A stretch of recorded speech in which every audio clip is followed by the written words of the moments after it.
Parce que tu as dit toi-même dans ta parole, sans moi, vous ne pouvez rien faire. Viens-moi en aide pour être une mission pour les autres. Nous te demandons au nom de Seigneur Jésus-Christ. Amen. Nous sommes arrivés ici à la vidéo 17M6. Il va nous présenter la merveille numéro 6 dans 2 destinées. Dieu a fait le plan de la rédemption, il a caché cela dans son nom. Comme merveille 6, le nom de Jésus-Christ,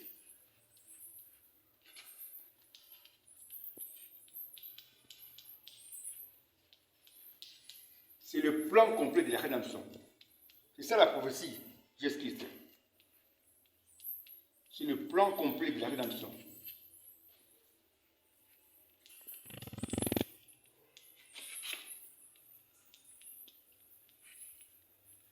De la rédemption.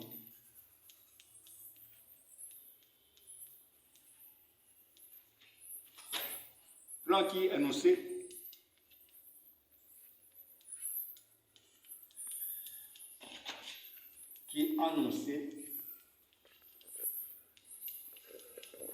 dans la prophétie Jésus-Christ.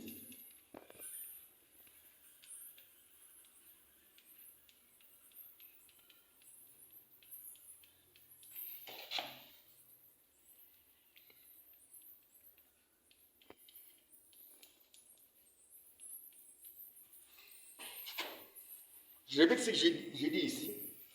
Nous sommes arrivés ici à la vidéo 17.M6 qui va nous présenter la merveille numéro 6 dans 2 destinées, dans le chemin que nous avons trouvé dans le nom de Jésus-Christ. Cette merveille, c'est celle-ci. Le nom de Jésus-Christ, c'est le plan complet de la rédemption.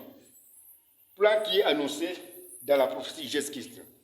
Nous avons ce plan ici, sous la forme de Dieu. Nous avons maintenant le schéma qui montre le venue du Messie. Je mets ici 1. Nous avons ici la deuxième venue du Messie. Je mets ici 2. Deuxième venue. Première venue. C'est le plan que lui-même m'a enseigné à partir de son dessin. Le dessin que lui-même avait dessiné en utilisant seulement ma main. Moi, je ne connaissais pas ces choses ici. Dans ce chemin ici, nous voyons que la merveille numéro 6 est que les noms de Jésus-Christ ici, c'est le plan complet de la rédemption qui annonce la première venue du Messie et la seconde venue du Messie. Le Messie à sa première venue, le Messie Jésus-Christ, sera un fils qui va répandre le sang pour être les sacrificateurs qui fait le sacrifice de lui-même ou l'avocat qui va défendre le peuple de Dieu devant le juge. Mais le même Messie Jésus-Christ, à la seconde venue, sera le Père éternel. C'est bien dit, le Père éternel. C'est-à-dire l'ange du jugement, qui est le juge suprême, qui va descendre lui-même pour faire connaître, pour dévoiler tous les mystères qui étaient cachés.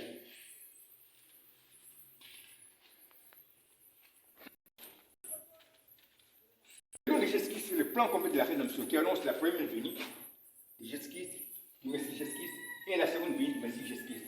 À sa première venue, il vient comme fils qui va répandre le sang.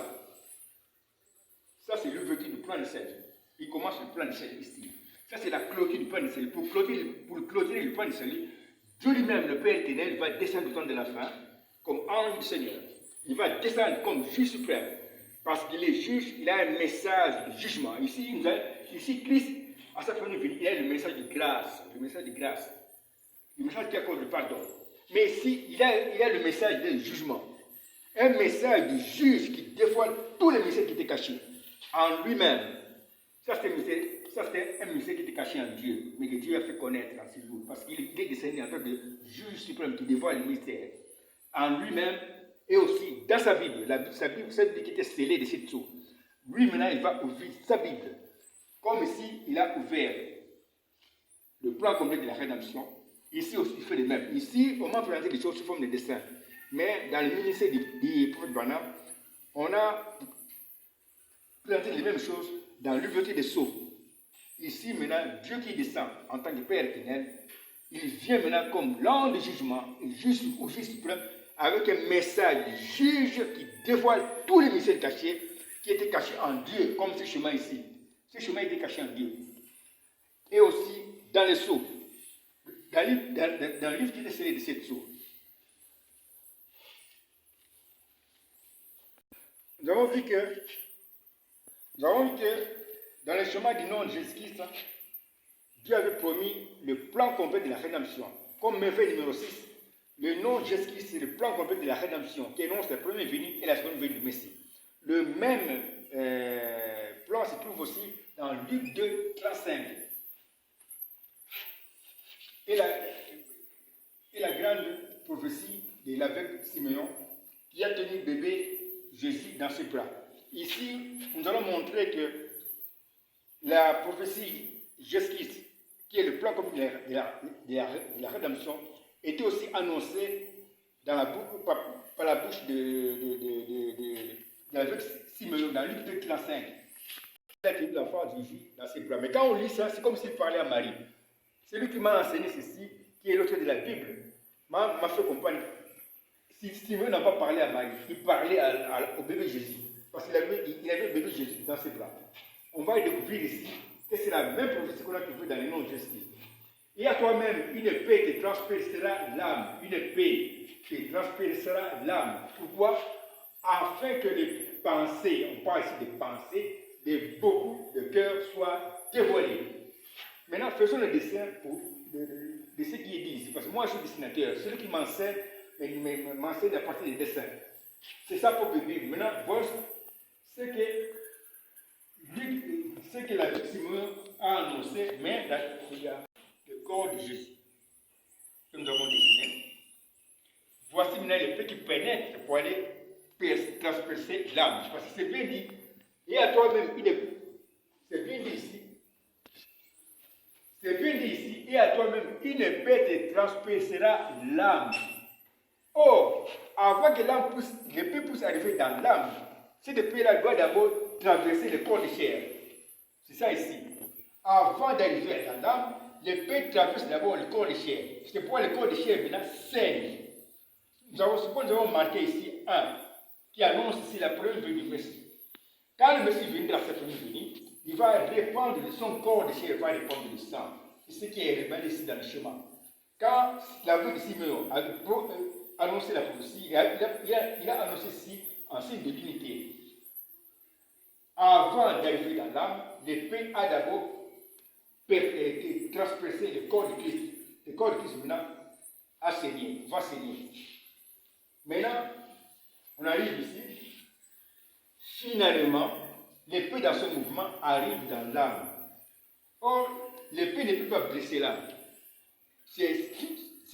Dans la prophétie, c'est l'âme qui tient l'épée. C'est pourquoi nous avons aussi marqué ici, par sa grâce, première venue du Messie. Ici, nous avons deuxième venue du Messie. Deuxième venue. Ici, nous avons le cas, première venue du Messie. Nous avons maintenant, dans les paroles de l'aveugle Simon, dans Luc 2, 35, le plan complet de la rédemption qui annonce la première venue du Messie, qui va répandre de ça, et la seconde venue du Messie, qui sera son âme, c'est-à-dire son Père. C'est pourquoi, quand nous regardons ces images, nous voyons aussi des choses qui sont différentes. Les corps de Jésus et l'âme de Jésus sont des choses bien différentes. C'est ce que nous avons marqué ici. Les corps de Jésus qui saigne et l'âme de Jésus qui tient l'épée sont deux choses bien différentes. Mais celui qui m'a enseigné ici, regarde toujours au signe qui est commun aux choses qui sont différentes. Le signe qui est commun au corps de Jésus qui saigne et à l'âme, c'est la même épée. La même épée. Je dis ici, même épée.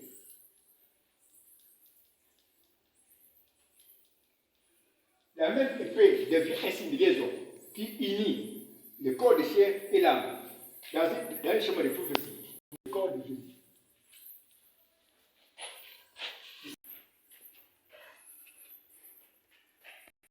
Voici le chemin qu'on a trouvé. On a trouvé que la même épée devient un signe de liaison, un signe d'unité qui unit le corps de Jésus qui saigne et l'âme de Jésus qui semble tenir l'épée. Nous avons trouvé un chemin de prophétie qui est ici dans le langue là, qui est inconnu aux anges. Ce chemin ici est écrit dans la pensée de celui qui existe pendant qu'il était en train de penser au plan de sa vie. C'est pourquoi maintenant, pour interpréter cela, nous devons maintenant devons suivre ce que lui a enseigné. Le corps de Jésus qui saigne, représente ici, annonce ici ce qui va se passer à sa première venue. Voici le chemin au complet. Le Messie à sa première venue,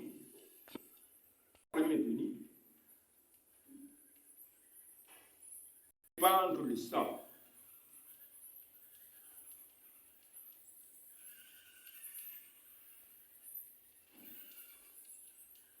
Comme on l'a vu dans le dessin, c'est exactement en accord avec la prophétie Jésus qu'on a trouvé dans son nom. Mais, le même Messie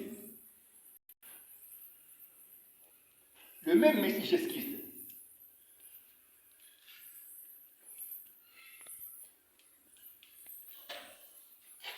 à sa seconde venue,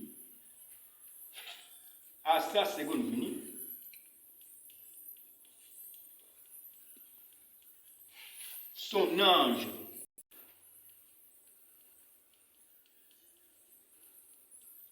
je continue ici, je suprême.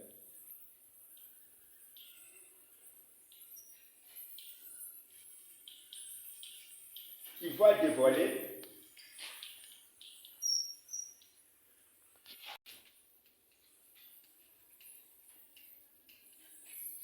le jugement. Il va dévoiler tous les mystères qui étaient cachés. Il va dévoiler toutes les pensées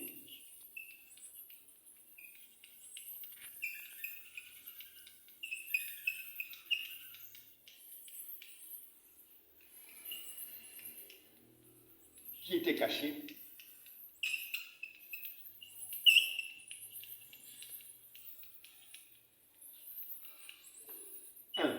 En Dieu lui-même. C'est-à-dire dans les sceaux.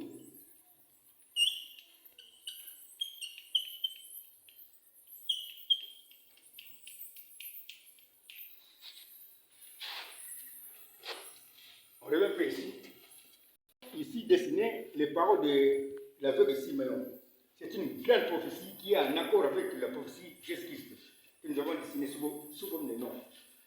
L'épée qui entre, l'épée devait traverser le corps de chair et atteindre l'âme. Mais avant de l'épée dans l'âme, l'épée blesse d'abord le corps de chair.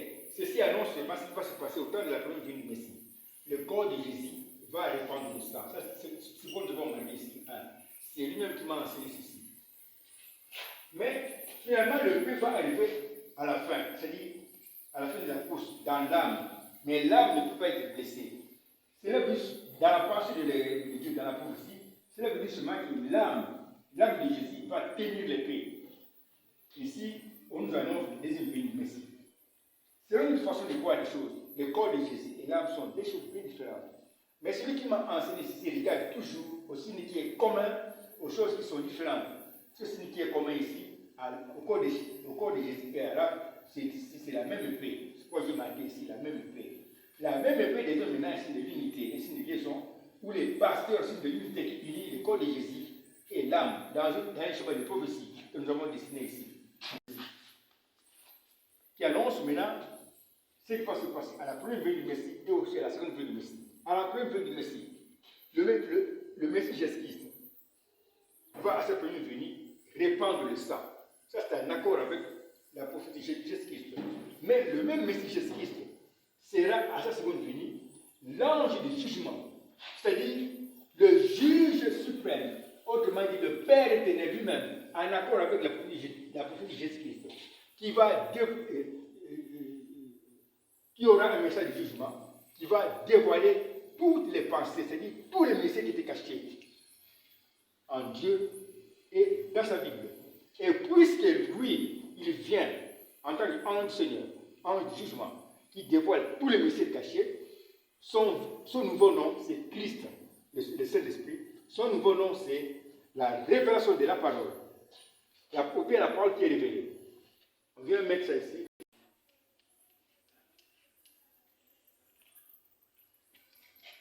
Qui dévoile tous les mystères cachés en Dieu et dans le livre, c'est les 7 sceaux. Et dans le livre, c'est les 7 sceaux, devient alors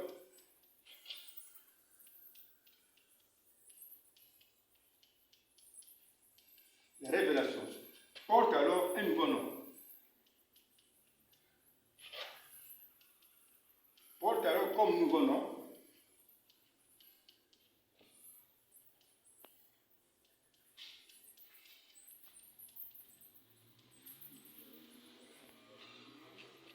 la révélation de la parole.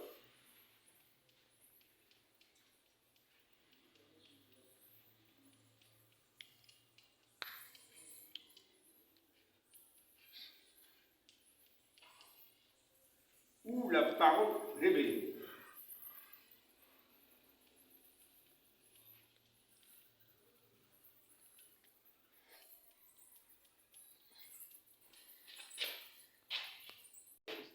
C'est ça, c'est qu'on va voir un peu plus tard. Le nouveau nom de Jésus-Christ, quand il descend comme l'ange Seigneur, comme le Père éternel, comme le Juge suprême, son nouveau nom, c'est ce qu'il fait. Qu'est-ce qu'il fait? Il révèle les mystères qui étaient cachés dans sa pensée, comme le chemin, comme ce que nous voyons ici, dans sa pensée et aussi dans sa Bible. La Bible qui était celle de cette chose a été complètement ouverte. Ici, nous avons maintenant le nouveau nom de Jésus-Christ. Son nouveau nom, c'est la révélation de la parole, ou bien la parole qui est révélée. C'est la même chose. On verra ceci dans le titre du nouveau nom de Jésus-Christ. Son nouveau nom, c'est ça ici. Ce n'est pas Branham. Le nouveau nom de Jésus-Christ, quand il descend comme juge qui dévoile les mystères cachés, n'est pas Branham.